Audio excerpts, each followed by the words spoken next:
कभी कभी जीवन में कोई रिश्ता अचानक आता है। ना आप तैयार थे, ना आपने चाहा था, लेकिन वो आया। और फिर वही रिश्ता आपकी पूरी सोच, आपके कर्म, आपके जीवन की दिशा, सब कुछ बदल देता है। अब सवाल ये नहीं है कि वो रिश्ता कौन था, कैसा था। सवाल ये है कि आपके भाग्य में क्यों था और उसका आना किस उद्देश्य से था। यही रहस्य खोलता है दारा कारक ग्रह। शास्त्रों में ये बहुत साफ साफ बताया गया है कि जिस ग्रह की डिग्री सबसे कम हो, वो दारा कारक बनकर केवल पति या पत्नी का प्रतीक नहीं है, बल्कि वो एक ऐसा सूत्रधार है जो आपके जीवन में उस व्यक्ति को लेकर आता है जिससे मिलकर आपका कोई अधूरा कर्म, कोई अधूरी सीख या कोई गहरी परीक्षा पूरी होनी होती है। दार यानी कि जीवन में आने वाला कोई भी विशेष संबंध, और कारक यानी उसकी वजह या प्रतिनिधि ग्रह। ये वो ग्रह हैं जो आपके जीवन में उस इंसान की एंट्री करवाता है जिसके साथ मिलकर आपके पिछले जन्मों की उलझनें सुलझने वाली हैं। दारा कारक वो एनर्जी है जो आपके जीवन की सबसे बड़ी परीक्षा, सबसे बड़ा बदलाव और सबसे गहरे कनेक्शन को लेकर आती है। अब जरा बहुत गहराई से और ध्यान से सोचिए। जब शास्त्र ये कहें कि ये ग्रह ही तय करता है कि कौन सा इंसान आपकी जिंदगी में लड़ाई बनकर आएगा या सहारा बनकर, तो क्या हम इसे शादी तक सीमित रख सकते हैं? दारा कारक को जानना मतलब अपने जीवन में आने वाले सबसे गहरे कार्मिक रिलेशन को समझना। वो रिश्ता जो कभी बनता नहीं, बस पूरा होता है। वो व्यक्ति जो कभी नया नहीं होता, बस लौटा हुआ होता है। यही है दारा कारक का शास्त्रीय रहस्य। और अब इसकी पूरी गहराई में उतरने का समय है। आज मैं आप लोगों से यही सब बात करने जा रहा हूं कि दारा कारक ग्रह सभी 12 भावों में क्या फल देता है और इस संदर्भ में हमारे शास्त्र क्या कहते हैं। उससे पहले आपको, जैसा कि मैं पहले भी बता चुका हूं, कि एक पेपर और एक पेन लेके जरूर बैठिए। आपसे रिलेटेड, आपकी फैमिली से रिलेटेड जिस भी भाव में आपका दारा कारक ग्रह बैठा है, उसकी डिटेल्स एक नोट करिए आप। फिर उस डिटेल को नोट करने के बाद उस पर रिसर्च करिए कि कैसी लाइफ है आप सबकी। तो चलिए शुरू करते हैं आज का स्पेशल डिस्कशन। जब भी किसी कुंडली में दारा कारक ग्रह पहले भाव में होता है, तो इसका मतलब साफ है कि आपकी शादी या आपका जीवन साथी से जुड़ी जो भी चीजें हैं, वो सीधा आपके व्यक्तित्व से जुड़ जाती हैं। यानी दारा कारक ग्रह आपकी खुद की पहचान अपनी पर्सनैलिटी के साथ मिक्स कर लेता है। सबसे पहले बात करें दशम भाव की, तो यहां से एक बहुत गहरी बात निकलती है। आपका काम, आपकी जिम्मेदारियां और आपकी सोशल इमेज, इन सब में आपको बहुत सुख मिलेगा। मतलब आपके करियर में, आपकी ड्यूटीज में और ऑफिस की दुनिया में जो भी व्यक्ति आएगा, वो आपके जीवन में अहम रोल निभा सकता है। और ये बहुत हद तक संभव भी है कि आप अपने जीवन साथी से ऑफिस में ही मिलें, या फिर उसकी प्रोफाइल आपकी प्रोफाइल से काफी हद तक मिलती जुलती हो। अब देखिए, यहीं पर एक इंटरेस्टिंग बात आती है। शादी का समय भले ही अभी दूर हो, लेकिन अगर आपकी लाइफ में अभी कुछ ऑफिस का प्रेशर है या चीजें हाथ से फिसल रही हैं, तो ऐसे में कोई व्यक्ति आपकी जिंदगी में एंट्री ले सकता है जो बाद में दारा कारक साबित होता है। और वो आपका दोस्त हो सकता है, कोई कलीग हो सकता है, या कोई ऐसा जिससे आपको लगे कि यार ये मेरी तरह ही सोचता है, काम भी वैसे ही करता है। लेकिन याद रखिएगा, जब यही दारा कारक ग्रह पहले भाव में से चतुर्थ भाव को देखेगा, तो वहीं पर कुछ गड़बड़ शुरू हो जाती है। चतुर्थ भाव यानी कि आपका कंफर्ट, आपका घर, आपकी माँ और आपका मानसिक सुख, ये सब वहां से डिस्टर्ब हो सकते हैं। मतलब काम के मामले में सब कुछ अच्छा तो चल रहा है, लेकिन जब बात आती है घर बसाने की या इमोशनल कनेक्शन की, तो वहां सोच अलग हो सकती है। एक उदाहरण बता रहा हूं, याद रखिएगा। एक व्यक्ति की कुंडली में दारा कारक ग्रह पहले भाव में था और वो अपने पार्टनर से बहुत क्लोज था। दोनों का जॉब प्रोफाइल भी सेम था और सब कुछ अच्छा चल रहा था।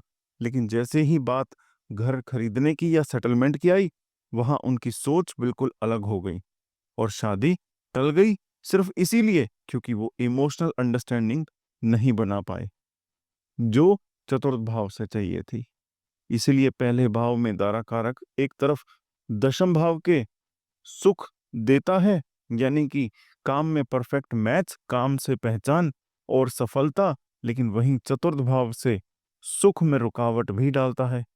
और यही वजह है कि ऐसे योग में अक्सर देखने को मिलता है कि लोग साथ में अच्छा काम कर लेते हैं, लेकिन जब बात घर बसाने की आती है तो टकरार या असहमति शुरू हो जाती है। इसीलिए अगर आपकी कुंडली में दारा कारक ग्रह पहले भाव में है, तो आपको ये बात ध्यान में रखनी चाहिए कि आपका जीवन साथी काम में साथी बन सकता है, लेकिन घर की सोच में मिलना थोड़ा मुश्किल है। देखिए, जब आपका दारा कारक ग्रह दूसरे भाव में होता है, तो सबसे पहले तो आपको समझना होगा कि दूसरा भाव क्या बताता है। आपका परिवार, आपकी वाणी, आपके बोलने का तरीका और आपकी आसपास की एनवायरनमेंट से आपको कौन सी इंफॉर्मेशन मिलती है। यानी अगर दारा कारक ग्रह यहाँ बैठा है, तो आपकी जिंदगी का रिश्ता, आपका पार्टनर या वो व्यक्ति जो आपके जीवन में आने वाला है, उससे जुड़े बहुत से संकेत आपको घर के माहौल से ही मिलने लगते हैं।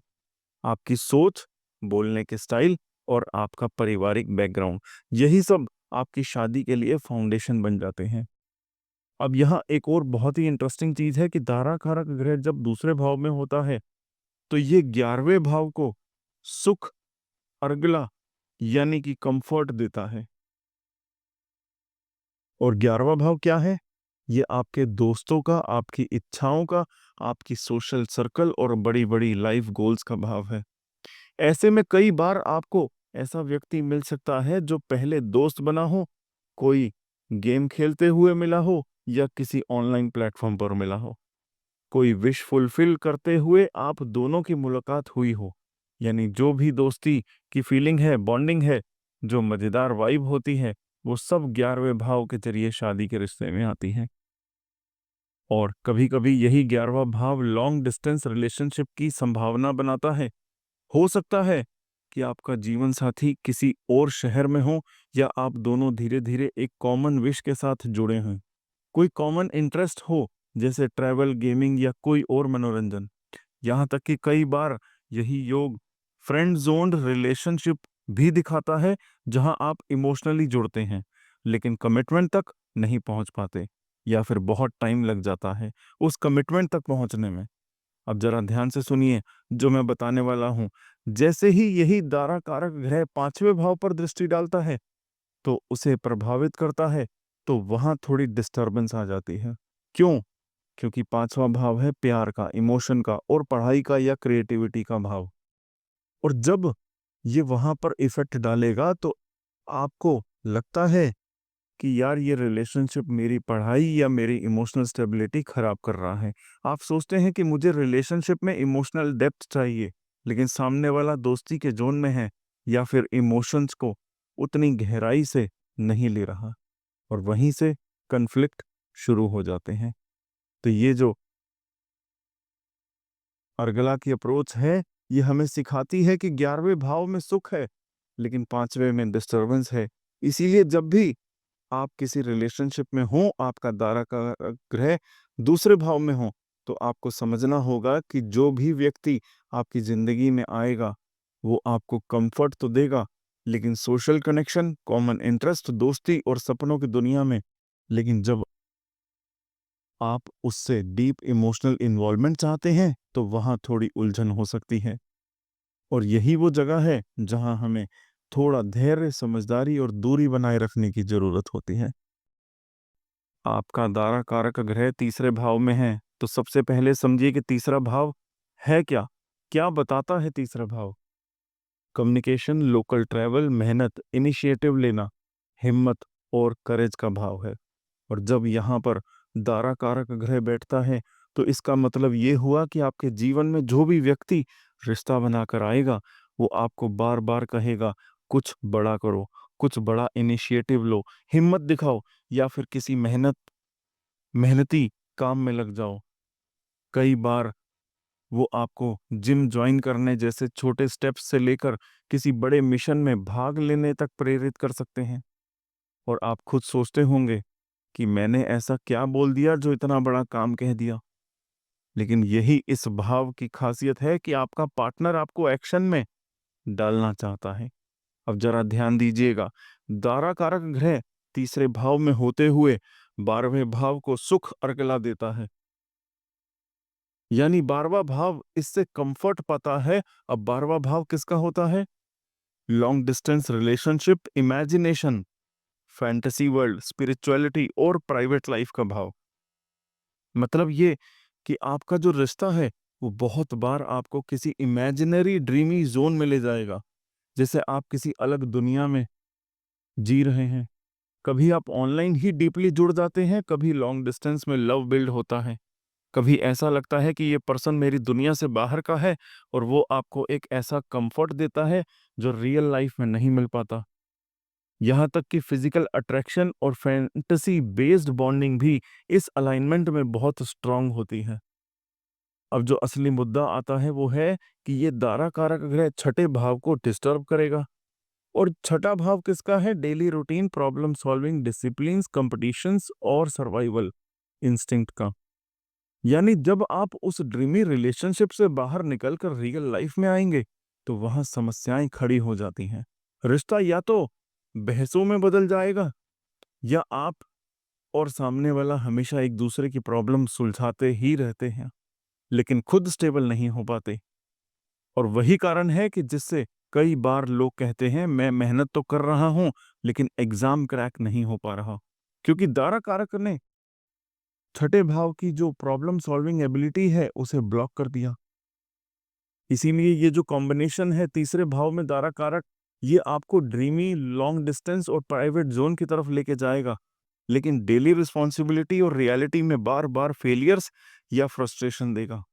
और जब ऐसा होता है तो आप सोचते हैं कि सब कुछ होकर भी स्ट्रगल क्यों कर रहा हूं। उसका रीजन है इमोशनली आप खुश हैं क्योंकि 12वें भाव में कंफर्ट मिला, लेकिन रियल लाइफ में चीजें बिगड़ रही हैं क्योंकि छठा भाव डिस्टर्ब्ड है। और यही इस ग्रह की अप्रोच है, एक तरफ ड्रीम दिखाता है, दूसरी तरफ उस ड्रीम को जीने लायक स्थितियां नहीं बनने देता। अब देखिए, फोर्थ हाउस के अंदर दारा कारक ग्रह का होना, तो समझ लीजिए कि चौथा भाव आपके जीवन में क्या दिखाएगा? घर, माँ, भावनात्मक सुख, कंफर्ट जोन और अंदरूनी शांति। तो जब भी आपके जीवन में कोई ऐसा व्यक्ति आता है जिससे आपका रिश्ता बनता है, वो सीधे तौर पर आपके मन, आपके घर और आपकी भावनाओं पर असर डालता है। ऐसे में आपको लगेगा कि हाँ, ये रिश्ता मुझे सुकून दे रहा है, घर जैसा फील करवा रहा है और दिल को सच्चा आराम मिल रहा है। लेकिन कहानी यही खत्म नहीं होती, क्योंकि जब दारा कारक ग्रह चौथे भाव में होता है तो वो पहले भाव को भी सुख देता है, यानी कि आप खुद, आपका शरीर, आपकी पर्सनैलिटी, आपका एटीट्यूड, सब कुछ ट्रांसफॉर्म होने लगता है। आप अचानक से अपने पहनावे, बोलचाल, व्यवहार और लाइफस्टाइल में बदलाव महसूस करते हैं। और ये बदलाव ऐसे नहीं होते कि कोई आपको जबरदस्ती बदल रहा है, बल्कि आपका खुद का मन कहता है कि मैं बदलना चाहता हूं, क्योंकि ये रिश्ता अंदर से अच्छा फील करा रहा है। यहाँ तक कि फिजिकल कनेक्शन और इमोशनल कंफर्ट दोनों बहुत स्ट्रांग हो जाते हैं। ये रिश्ता आपको कहते हुए महसूस होगा कि मैं तुम्हारे प्यार को सुख दूंगा, मैं तुम्हारी जिंदगी को बेहतर करूंगा। अब जहां सुख है वहीं सावधानी भी जरूरी है। इस स्थिति में सातवां भाव यानी कि विवाह का भाव डिस्टरबेंस में चला जाता है। इसका मतलब यह है कि रिश्ता चाहे जितना गहरा हो, जब बात शादी की आती है तो वहां कहीं ना कहीं रुकावट आएगी। विवाह की प्लानिंग ढीली पड़ जाती है, कमिटमेंट टूटने लगती है, या पार्टनरशिप कहता है, जो पार्टनर होता है या फिर जहां पर आपकी पार्टनरशिप है, कि ये काम मुझसे नहीं होगा। यही कारण है कि चौथे भाव का दारा कारक ग्रह थोड़ा पॉजिटिव भी हो सकता है अगर आप उससे शादी कर लें और बाद में कोई और व्यक्ति आपके जीवन में आ जाए तो ये रिलेशनशिप शादी को चोट पहुंचा सकता है। ये आपकी एग्जिस्टिंग जो रिलेशनशिप है उसको इमोशनली डिस्टर्ब कर देगा। इसका मतलब ये नहीं कि ऐसा रिश्ता गलत है, बल्कि इसका असली मतलब ये है कि वो रिश्ता आपको कंफर्ट तो जरूर दे रहा है, लेकिन शादी तक पहुंचने में लड़खड़ाहट दिखा रहा है। इसीलिए अगर आपका दारा कारक ग्रह चौथे भाव में है तो आपको समझदारी से देखना होगा कि आप उस कंफर्ट के चक्कर में कहीं लाइफ लॉन्ग रिस्पॉन्सिबिलिटी को कॉम्प्रोमाइज तो नहीं कर रहे। आप ये भी पाएंगे कि आपके रिश्ते अक्सर घर के आसपास फेमिलियर जगहों पर कंफर्ट जोन में बनते हैं, लेकिन अगर आपको बार बार बहुत मूवमेंट करनी पड़ रही है, बहुत एडजस्टमेंट करनी पड़ रही है, तो समझ लीजिए कि आपका दारा कारक ग्रह डिस्टर्ब हो रहा है। अब आपका दारा कारक ग्रह पहुंचा पांचवें भाव में, तो इसका मतलब ये हुआ कि आपका रिश्ता और आपका प्यार सेक्रीफाइस और समर्पण की नींव पर खड़ा है, क्योंकि पांचवा भाव खुद भी प्यार, क्रिएटिविटी, भावना और एक्सप्रेशन का भाव होता है और दारा कारक भी उसी से जुड़ा ग्रह है, जहां दोनों की वाइब्रेशन एक जैसी होती है। और यही कारण है कि ऐसी स्थिति में बना हुआ रिश्ता बहुत इमोशनली फुलफिलिंग होता है। वो व्यक्ति जो आपके जीवन में आता है वो आपके एक्सप्रेशन को समझता है, आपके दिल की सुनता है और रिश्ता गहराई से जुड़ता है। अब जहां ये संकेत या संयोग बहुत सुंदर है, वहीं एक जरूरी बात भी है। और समझिए कि ये दारा कारक आपके दूसरे भाव को सुख देता है। अब दूसरा भाव किसका है? परिवार, पैसा, वाणी और आपके इमीडिएट सराउंडिंग्स का। यानी आपका रिश्ता परिवार को भी पसंद आता है, वहां से भी सुख और सहमति मिलती है। और कहीं ना कहीं ऐसा व्यक्ति आपको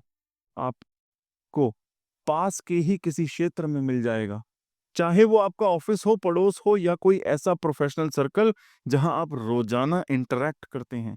यानी आपको कोई बहुत दूर जाने की जरूरत नहीं है, यही आसपास का क्षेत्र आपका मीटिंग ग्राउंड बन जाएगा। अब कुछ लोग पूछेंगे कि अगर मेरा रिश्ता इतना अच्छा लग रहा है तो उसमें प्रॉब्लम कहाँ से आएगी? तो जवाब है आठवां भाव। दारा कारक ग्रह जब पांचवें भाव में होगा तो वो आठवें भाव को डिस्टर्ब करेगा। तो आठवां भाव कौन सा है? रहस्य, इन लॉज का, यानी कि आपके ससुराल का, गहरी साइकोलॉजिकल चीजों का और रिश्तों की स्थिरता का। तो ऐसे में आपका रिश्ता तो बनता है, परिवार भी साथ देता है, लेकिन अचानक से उसमें ऐसा राज, सच प्रॉब्लम्स और ऐसे ट्विस्ट आने लगते हैं जिन्हें समझना मुश्किल हो जाता है। जैसे कि फोन छुपा लिया गया हो, वो कुछ बताना नहीं चाह रहा या चाह रही, कमिटमेंट टल रही है, या फिर रिश्ता चलते हुए भी कोई ठोस कदम नहीं उठाया जा रहा। इसका कारण है कि दारा कारक ग्रह उस व्यक्ति का, आपको तो खुलकर अपनाता है वो व्यक्ति, लेकिन शादी या परमानेंट बॉन्डिंग वाली जगहों पर दबाव बनता है, प्रेशर देता है और आपके जीवन में कंफ्यूजन और रहस्य पैदा कर देता है। आप खुद सोचते हो कि ये क्या हो रहा है, घर वाले मान चुके हैं, हम इमोशनली जुड़ चुके हैं, लेकिन अब अचानक ये रहस्य क्यों? तो उसका जवाब है आठवां भाव डिस्टर्ब हो चुका है। अब देखिए, आपका दारा कारक ग्रह बैठा है छठे भाव में। तो पहली बात जो आपको पूरे विश्वास से कहूंगा कि ये कोई बुरी स्थिति नहीं है। हाँ, आपने सुना होगा कि छठा भाव मतलब कि रोग, ऋण और शत्रु का, संघर्ष का, लेकिन यहाँ एक बहुत गहरा रहस्य भी तो छुपा है। जब दारा कारक ग्रह छठे भाव में आएगा तो वो आपसे कहता है, मैं तुम्हारे साथ नहीं लड़ूंगा, मैं तुम्हारे लिए लड़ूंगा। यानी ये वो रिश्ता है जो आपके लिए दुनिया से टकरा सकता है। अगर कोई आपको नीचा दिखाने की कोशिश करे तो दारा कारक उस व्यक्ति के खिलाफ खड़ा हो जाता है। अब ध्यान दीजिए कि ऐसे रिश्ते में आपको कंपटीशन से डर नहीं लगेगा, बल्कि आप और आपका साथी मिलकर किसी कंपटीशन, किसी स्ट्रगल या किसी बाहरी चुनौती को फेस करते हैं। जैसे कि कोई केस चल रहा हो या कोई लाइफ में कोई बड़ा इशू चल रहा हो, ऐसा रिश्ता आपको मजबूती देगा। ये व्यक्ति ऐसा भी हो सकता है कि जो आपको कोई नई स्किल सिखा दे, आपको मेंटली टफ बना दे, या आपको ये समझा दे कि अब और नहीं झुकना, अब सामना करना है। मतलब यहाँ का रिश्ता आपको एम्पावर करता है। और सबसे मजेदार बात यह है कि ऐसा रिश्ता शुरू में मुश्किल जरूर लगता है, थोड़ा टकरार, थोड़ी मिसअंडरस्टैंडिंग भी होती है, लेकिन अगर आप इस व्यक्ति के साथ जुड़ते हैं तो वो आपको बेहतर वर्जन बना सकता है आपका। ये व्यक्ति आपके जीवन में सुधार लाने का जरिया बन सकता है। वो चाहे पढ़ाई का मामला हो, करियर हो या इमोशनल स्ट्रेंथ हो, ये आपके लिए लड़ेगा, ना कि आपसे। दाराकारक ग्रह सप्तम भाव में, सातवां भाव है आपके विवाह का, रिश्ते निभाने का, सामने वाले व्यक्ति को स्वीकारने का भाव। और अगर उसी सातवें भाव का आपका दाराकारक ग्रह बैठा हो, यानी आपकी कुंडली में सबसे कम डिग्री वाला ग्रह, तो इसका मतलब साफ है कि आपके रिश्तों की ऊर्जा बहुत स्ट्रांग है, लेकिन थोड़ी सेंसिटिव भी है। अब जब तक दाराकारक ग्रह सातवें भाव में बैठा है, तो सबसे पहले तो ये आपके चौथे भाव को सुख देगा। और चौथा भाव किसका है? माँ का घर, घर आपके अपने घर का घर, आपके इमोशनल कंफर्ट का घर। यानी कि ऐसा रिश्ता आपकी माँ को पसंद आ सकता है, आपकी फैमिली को भी रिश्ते में सुकून महसूस हो सकता है। आपको लगेगा कि ये इंसान मेरी लाइफ में आया है और मेरा घर ही बदल गया। कभी-कभी ऐसा भी हो सकता है कि आप जिस इंसान से जुड़े रहें, वो आपकी माँ जैसी कोई ऊर्जा साथ लेकर आता है। माँ के आशीर्वाद जैसी फीलिंग, और आप इमोशनली ग्राउंडेड फील करते हैं। लेकिन अब समझना है एक इसका दूसरा पहलू। यही ग्रह आपके दशम भाव को डिस्टर्ब करेगा। दशम भाव क्या है? काम, करियर, जिम्मेदारियां, प्रोफेशनल लाइफ। तो ऐसे में ये व्यक्ति आपको सपोर्ट कम करेगा। प्रोफेशनल लाइफ में भी, जैसे अगर आप कहेंगे कि मेरे लिए तो कोई स्टैंड ले, कोई फैसला ले, मेरे साथ खड़ा हो, तो वो थोड़ा पीछे हट सकता है। यानी इमोशनली बहुत स्ट्रांग कनेक्शन देगा, लेकिन जब बात आएगी किसी बड़े फैसले की, टफ इनिशिएटिव की, तो वहां ये व्यक्ति थोड़ा नजरें फेर सकता है। अब जरा इस बात को महसूस करिए।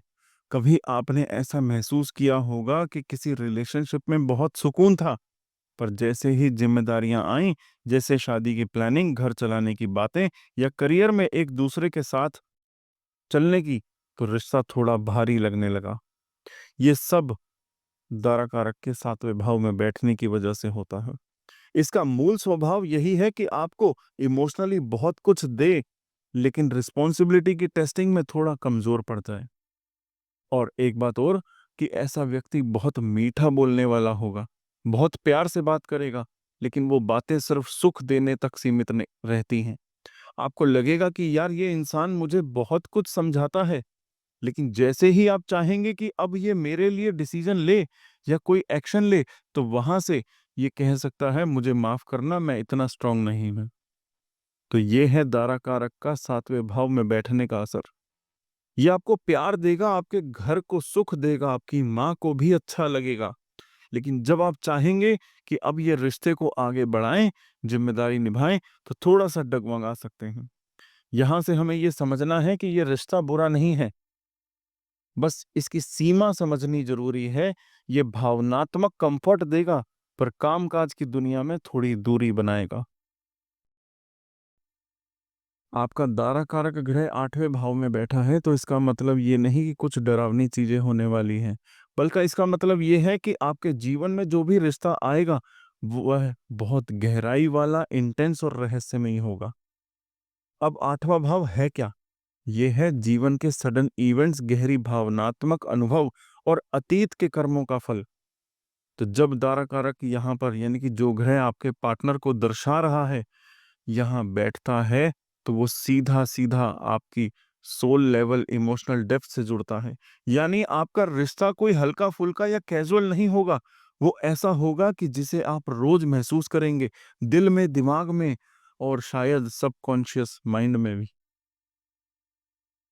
अब बात करें कि ये आपको क्या देता है, तो आठवें भाव में बैठा दारा कारक आपके पंचम भाव को सुख देगा, और पांचवा भाव प्यार, रोमांस, शिक्षा, मंत्र जप और आपकी क्रिएटिविटी का है। तो ऐसे रिश्ते में आपको इमोशनल इंस्पिरेशन मिलेगी, शायद आप पढ़ाई में ग्रो करें, कोई स्पिरिचुअल जर्नी शुरू करें, या मंत्र तंत्र ज्योतिष ऑकल्ट की तरफ आपकी रुचि बढ़े। आपका पार्टनर आपकी भावनाओं को स्टैब्लिश करने वाला हो सकता है। और ऐसा भी हो सकता है कि आप किसी गहरे रिसर्च प्रोजेक्ट, किसी संस्थान या मेंटल हीलिंग प्रोसेस में उस व्यक्ति से जुड़ें। इतना ही नहीं, चौथे भाव को भी ये ग्रह सुख देता है, तो हो सकता है कि आपका रिश्ता घर के अंदर या घर जैसी जगह पर ही बने, या आप इमोशनली ग्राउंडेड महसूस करें। लेकिन जहां सुख है वहां थोड़ी डिस्टरबेंस भी है, और वो आता है 11वें भाव में। अब 11वां भाव क्या है? फ्रेंड्स, डिजायर्स, गेन्स और आपकी लॉन्ग टर्म विशेस। जब दारा कारक 8वें भाव में होता है तो कई बार ऐसा देखा गया है कि आप रिलेशनशिप में इतने डूब जाते हैं कि फ्रेंड्स दूर हो जाते हैं, या आप उन डिजायर्स के दूर हो जाते हैं जो आपके अपने सबकॉन्शियसली सोची थी आपने। फ्रेंड जोन वाली वाइब्स यहाँ थोड़ी कम हो सकती है।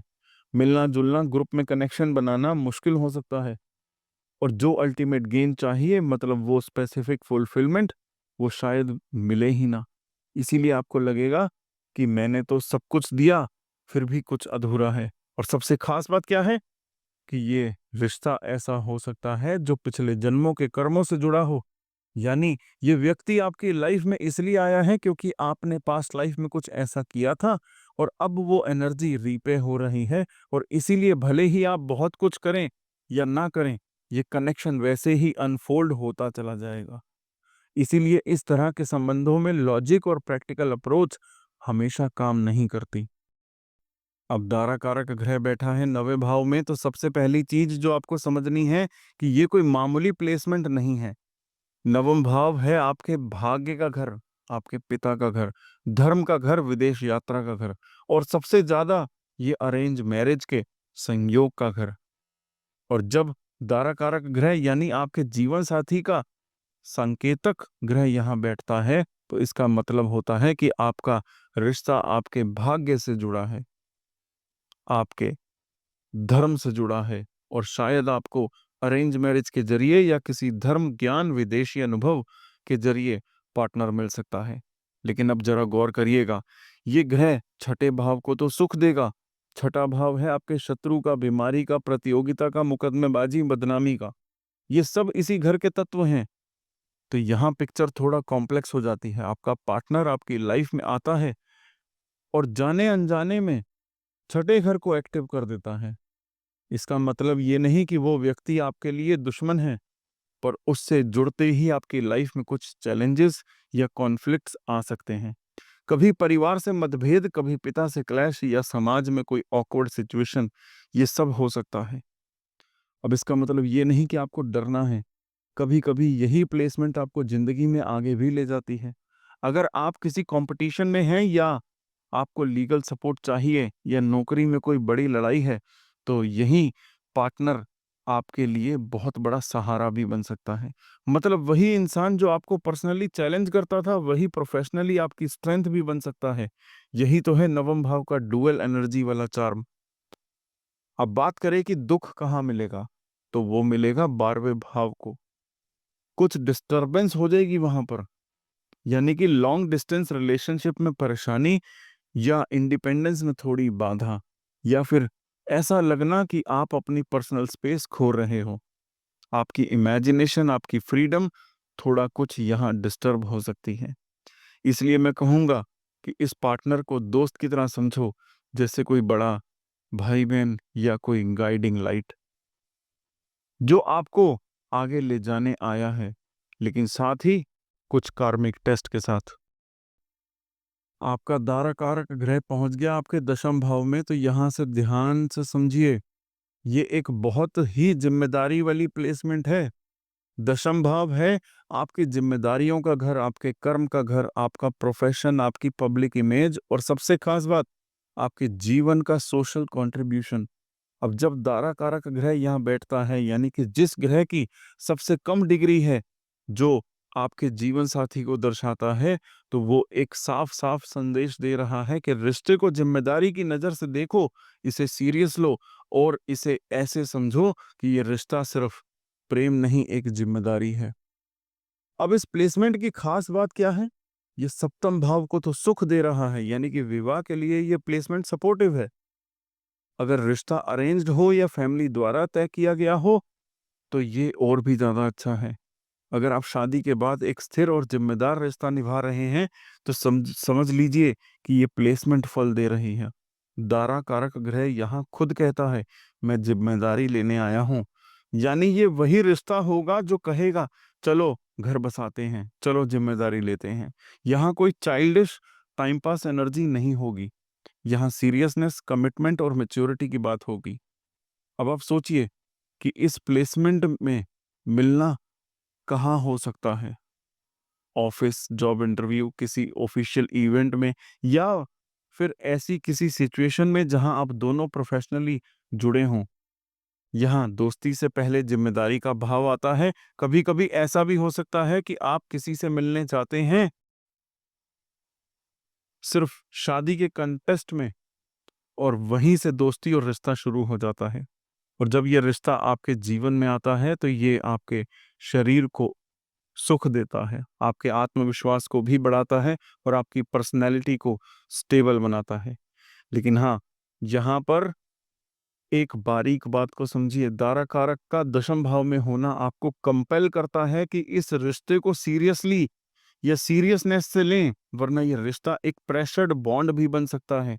अगर आप खुद को ग्रूम नहीं कर रहे या पार्टनर को इमोशनली हैंडल नहीं कर पा रहे, तो ये प्लेसमेंट कभी-कभी थोड़ी भारी हो सकती है। खास तौर पर अगर आप फिजिकल रिलेशनशिप की बात करें, तो यहाँ थोड़ी जिम्मेदारियों से दब जाते हैं, वहाँ उतनी सहजता नहीं होती।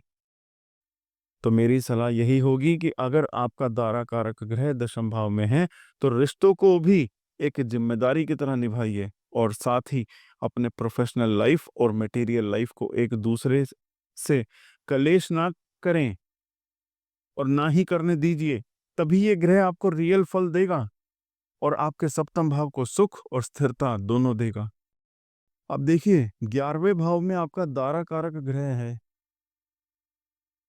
क्योंकि ये वो प्लेसमेंट है जो लाइफ में डीप स्पिरिचुअल लेसन और रहस्यमय रिश्तों की अंडरस्टैंडिंग लेकर आती है।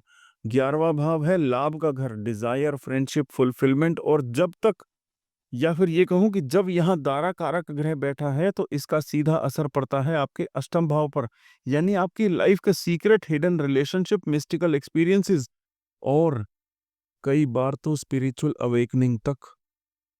अब बात करते हैं इसका मतलब क्या निकलता है। जब दारा कारक ग्रह 11वें भाव में होता है, तो ये 8वें भाव को सुख देता है, यानी कि आपकी लाइफ में जो रिलेशनशिप बनेंगे, वो बहुत ही गहरे, इंटेंस और कई बार छुपे हुए नजर नेचर के होंगे।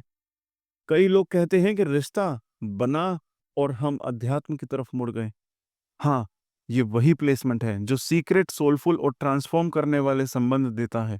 जैसे कि आपने किसी से रिश्ता बनाया और वो रिश्ता आपको बाहर से भले नजर ना आए, लेकिन अंदर से आपकी स्पिरिट बदल देगा। लेकिन अब बात करते हैं चैलेंज की, तो दूसरे भाव को ये प्लेसमेंट कष्ट देता है, और दूसरा भाव है आपके परिवार का, आपकी वाणी का, आपकी सेविंग का, आपकी फैमिली लाइफ का। यानी ये प्लेसमेंट फैमिली से जुड़ने में थोड़ी मुश्किल दे सकता है। ऐसा हो सकता है कि आप कोई रिश्ता बना लें, लेकिन वो रिश्ता आपके परिवार तक ना पहुंचे, या जब वो रिश्ता बने तो वहां कुछ बदनामी, मिसअलाइनमेंट या कॉन्फ्लिक्ट दिखे। सलमान खान की कुंडली इसका बहुत क्लासिक उदाहरण है, जहां रिश्ते हैं, इंटेंस हैं, लेकिन वो पारिवारिक ढांचे में इजीली फिट नहीं हो पा रहे। अब एक और बात समझिएगा, 11वें भाव का दारा कारक ग्रह कई बार ऐसा भी बना देता है कि रिलेशनशिप के कारण या तो वेल्थ इंप्रूव होती है या वेल्थ डिस्टर्ब हो जाती है। या तो ये आपको डिप्रेशन से निकाल देगा, या फिर कभी-कभी रिलेशनशिप ही आपकी मेंटल पीस को डिस्टर्ब कर सकता है। लेकिन अगर आप इस एनर्जी को समझें और अपने डिजायर को हायर कॉन्शियसनेस की तरफ मोड़ें, तो स्पिरिचुअल अपलिफ्टमेंट बहुत तेजी से हो सकता है। और अगर हम फिजिकल इंटीमेसी की बात करें, तो क्योंकि 8वें भाव को सुख मिल रहा है, तो इसीलिए ये प्लेसमेंट फिजिकल कनेक्शन में भी अच्छा कंफर्ट दे सकता है। लेकिन फिर वही बात, ये कनेक्शन अक्सर हिडन या मिस्टीरियस होंगे, ओपन या स्ट्रेट फॉरवर्ड नहीं। इसीलिए अगर आपका दारा कारक ग्रह 11वें भाव में है, तो रिश्ते को आउटसाइड वैलिडेशन या फैमिली अप्रूवल से मत तोलिए। इसे एक सोल लेवल जर्नी की तरह देखिए, जहां आपकी स्पिरिट कुछ ना कुछ सीख रही है, कुछ पुराना काट रही है। और अगर आप ये समझ गए, तो इस प्लेसमेंट से आपका आत्मिक और मानसिक लाभ दोनों हो सकते हैं। अब आपका दारा कारक ग्रह बैठा है 12वें भाव में, तो सबसे पहले आपको ये समझना होगा कि 12वां भाव केवल सेपरेशन का नहीं है, ये मोक्ष, फ्रीडम और रिलीज फ्रॉम इल्यूजन का घर है। और जब दारा कारक यहाँ बैठता है, तो इसका सबसे सुंदर असर आता है 9वें भाव पे, यानी कि 9वें भाव पर, यानी आपके भाग्य, ज्ञान और गुरु से जुड़े एक्सपीरियंसेस पर। ऐसा व्यक्ति जो 12वें भाव में दारा कारक रखता है, तो वो अक्सर कहता है, उसने मेरी जिंदगी में प्रकाश ला दिया। और सच में ये व्यक्ति आपके जीवन में गाइडेंस और ट्रांसफॉर्मेशन लेकर आता है। अब 9वें भाव को सुख देने का मतलब ये नहीं कि सब कुछ स्मूथ ही होगा। ये वो सुख है जो असली सच दिखाकर आपको ग्रो करवाता है। यही वह व्यक्ति है जो सच्चाई आपके सामने रखता है, चाहे वो कड़वी हो या मीठी। तभी ये व्यक्ति आपकी मदद करता है, कभी आपसे असहमत होता है, लेकिन हर बार आपकी सोल ग्रोथ के लिए। इस कारण इस व्यक्ति से मुलाकात किसी मंदिर, किसी स्पिरिचुअल स्थान या किसी ऐसे समय में हो सकती है जब आप गाइडेंस ढूंढ रहे हों, या किसी नई नौकरी या ट्रैवल में। और यह मुलाकात आपके लिए एक टर्निंग पॉइंट बन जाता है। आप थोड़ी गंभीर बात मैं बताऊंगा आपको, ये व्यक्ति तीसरे भाव को पीड़ा देता है। और तीसरा भाव क्या है? आपके प्रयास, करेज, शॉर्ट टर्म गोल्स, आपके डिसीजंस। यानी कि जब ये व्यक्ति आएगा, तो ऐसा हो सकता है कि आप पहले थोड़ा कंफ्यूज हो, डिप्रेस्ड महसूस करें, या ये लगे कि मैं कुछ कर ही नहीं पा रहा। ये प्लेसमेंट आपको ऐसा फील करवा सकती है कि जैसे आपके सारे एफर्ट वेस्ट हो गए, जैसे कुछ भी प्लान के हिसाब से नहीं हो रहा। लेकिन यहाँ यही एक असली ट्रिक है। ये एक क्लींजिंग एनर्जी है जो आपको सिखाएगी कि कौन से एफर्ट वर्थवाइल हैं और कौन से सिर्फ डिस्ट्रैक्शन हैं। कभी कभी जीवन का सबसे बड़ा रहस्य कोई भाव नहीं, बल्कि वो इंसान होता है जो उस भाव से जुड़कर आता है। और दारा कारक उसी रहस्य की चाबी है। अगर आज कुछ समझ आया हो, तो बस यही रिश्ता हमारा बना रहे। लाइक कीजिए ताकि अगली बार भी आपकी स्क्रीन तक सच पहुंचे। शेयर कीजिए ताकि किसी और की भी कंफ्यूजन क्लैरिटी बन सके। और सब्सक्राइब जरूर कीजिए। सभी के जीवन में शांति, समृद्धि और सच्चा संबंध बना रहे, यही मेरी शुभकामनाएं हैं। जय जगन्नाथ।